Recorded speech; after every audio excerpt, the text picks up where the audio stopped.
Peter gets that you can't put Jesus in a box. He is the Son of the living God. He offers grace for a thirsty soul, though he's so much more than just a religious zealot talking about esoteric notions of grace and forgiveness. By his stripes we are healed, but he's more than just a miracle worker who turns water into wine. He offers us a vision for a just world, but he's more than just a social justice warrior calling on the rich to do more for the poor. He is the first and the last. He is the lion and the lamb. What kind of Jesus do you want? Don't say, I just want this one, or I just want this one. I just want to encounter Jesus as he is revealed. Encounter Jesus for who he is, the Christ, the Son of the living God, the one who is all of them and much more besides. This is a Jesus who holds a glass of wine in one hand and has a nail-pierced wrist on the other. It's a Jesus who cracks jokes. It's a Jesus who weeps. It's a Jesus who laughs. He knows what it's like to stand in the middle of a party and toast to all that is good and beautiful in the world, but it's a Jesus who knows what it's like to spend 40 days in a desert.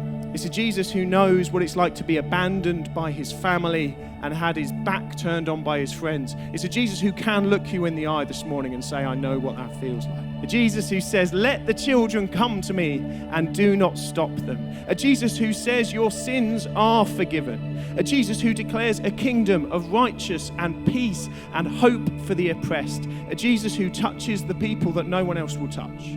A Jesus who welcomes the people that no one else will welcome. A Jesus who says that we must do the same. I believe that this is a Jesus who has enough mercy for you so your yesterday does not define your today, and has enough hope for you that tomorrow doesn't need to be defined by it either.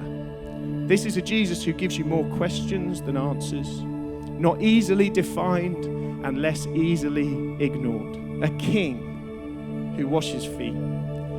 A Jesus who inspires, a Jesus who frustrates, a Jesus who cajoles and challenges and dares you to do better. A Jesus who promises a kingdom that is not like this earth. A kingdom that starts off small like a mustard seed and grows into a tree so big that all the birds of the air flock to nest in them. I don't know what kind of Jesus you want this morning, but let me tell you that he stands above it all. He is the first and the last, the lion and the lamb.